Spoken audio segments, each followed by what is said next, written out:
on the topic of roaming, let's talk about roaming bosses. Oh, yes, please.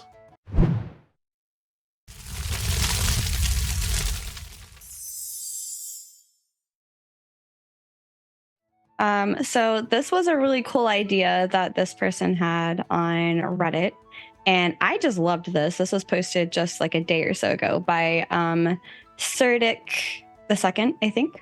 And overall, Serdic was wondering, like, what if roaming bosses had a positive effect on the node around them? Like it gave a gathering buff or for a specific material within that territory, etc.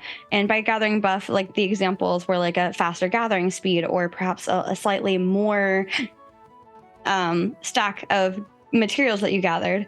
And overall, people really liked this idea and gave some other ideas on how they would do it. But I want to know what you think.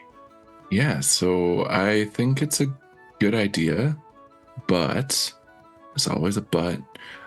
With every good, there has to be a bad. So what I would, I guess, suggest would be, yes, big bad boss is in the neighborhood, so your gathering speed is increased by 10%, but your equipment is going to degrade 10% faster. Yeah. Or, your wood cutting is going to be 10% faster, but sorry, if you're a miner, that's going to be 10% slower. There's got to be some give and take. It can't just be a flat buff. Well, I guess it could be. I don't find it as interesting, I guess. They haven't built up the strength yet. Yeah. Yeah. There's all sorts of ways to go about it. Even there are. If it's not quite as simple, I guess, as just this goes faster, or you get a slightly higher yield. Maybe it's, if this boss is roaming this area, this limited time epic rare material spawns because this boss has entered this zone, something like that.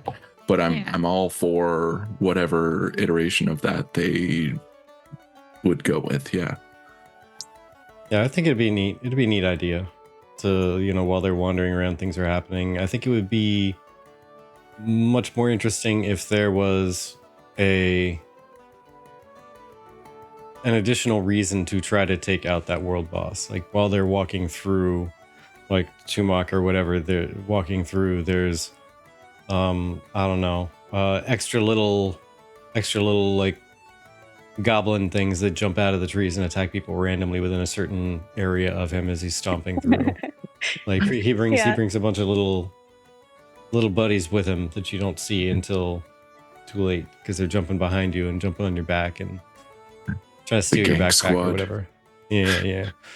Or if there's a druidy type or like something connected to nature coming through, and when that happens, I don't know, more trees start popping up out of the ground when lumberers try to chop a tree down. It turns out it's actually a treant and comes to life and attacks them. Yeah. But also real quick, Sarnzy says, why is Chumok on the leaderboard for the most felled trees? I actually ended up responding and I said, this is a really interesting idea. And it definitely promotes more thought into whether or not to take down a boss, which in turn elevates PvE decisions. And as OP had mentioned, promotes PvPers needing to potentially defend the area. So the other thing that he mentioned was, that might then have PvPers protecting the boss, while the PvEers or the people that are like harvesting stuff are kind of getting that buff during that time. And so there's like this, do I fell the boss? Do I protect him from being felled because we're getting that buff currently? Things like that. And so it really feels like it promotes PvX in a healthy and helpful manner, where there's a lot of decision making within that.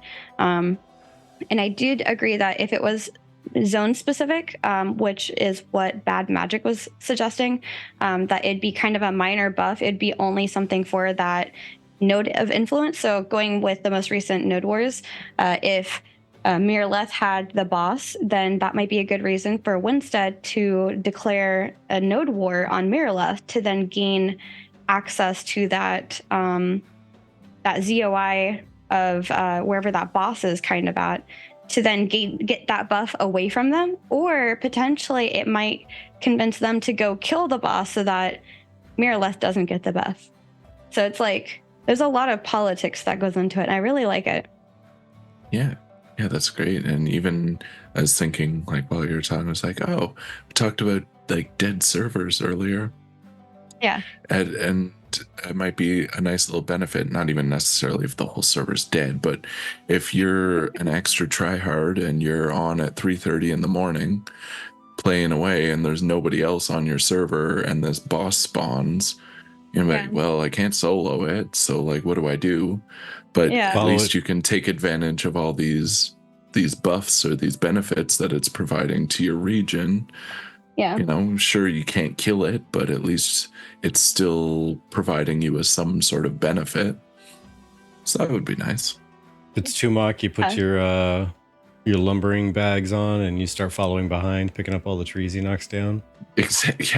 Yeah, you don't even need to cut the trees down. You just gather them off the ground. Exactly.